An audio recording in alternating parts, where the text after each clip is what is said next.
Asalaamu calaykum dhammaan shacabka Soomaaliyeed. Ha iloobina inaad subscribe saartaan channelkan kadibna aad gambaleelka riixdaan si ay dhiirigelin noogu noqoto inaan idiin soo gudbino macluumaad iyo barnaamijyo tayo leh. Intaas kadib waxaan jecelnahay inaan idiin soo gudbino war ku saabsan gabar la dhalatay madaxweynihii hore ee dalka Mareykanka Barack Obama oo lagu magacaabo Dr. Auma Obama ayaa maalmahan ku sugneed magaalada Hargeysa. Gabadhan oo ah qoraa, saxafiyad iyo shakhsiyad caan ah oo u dhalatay dalka Kenya ayaa maalmahan ku sugneyd caasimadda Somaliland ee magaalada Hargeysa.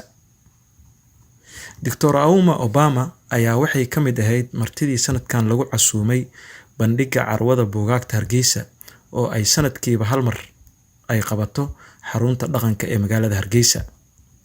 Socdaalka ay Dr. Auma Obama ku timid caasimadda Hargeysa ayaa noqonaya socdaalkeedii ugu horreeyay ee ay ku timaado Somaliland iyadoona martiqaad rasmi ah ka heshay xarunta dhaqanka ee magaalada Hargeysa. Dr. Auma oo shalay khudbad ka jeedisay madasha furitaanka carwada buugaagta Hargeysa ayaa ka hadashay dib u dhaca ballaaran ee ka jira qaaradda Afrika isla markaana ka dhawaajisay madax banaanida Somaliland waa siday hadalka u dhigtay. Waxayna tiri iyadoo ka hadlaysa arrintaas waa in ay bedelno fikirka ah inaynu ku noolaano deeq la ina siiyo iyo in cid ina hormarisa, waayo cidina bilaash ku hormarin mayso.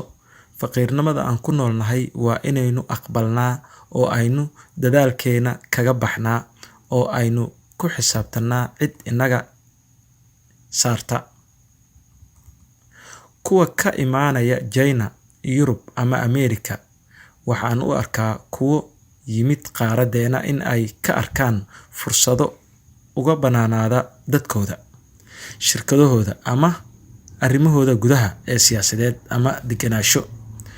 Waxa ay u hanqaltaagayaan macdanteena, midhaheena, xooggeena, taasina waxba kagama duwana sidii xilligii gumaysiga.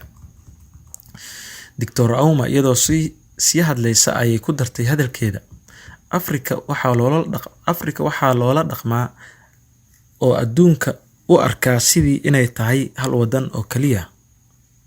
Waa inay arkaan, maqlaan oo fahmaan in marka aan ku daro Somaliland oo ay ka kooban tahay 55 dal oo mid kasta leeyahay dhaqankiisa, ahaanshihiisa iyo dabeecadiisa u gaarka ah.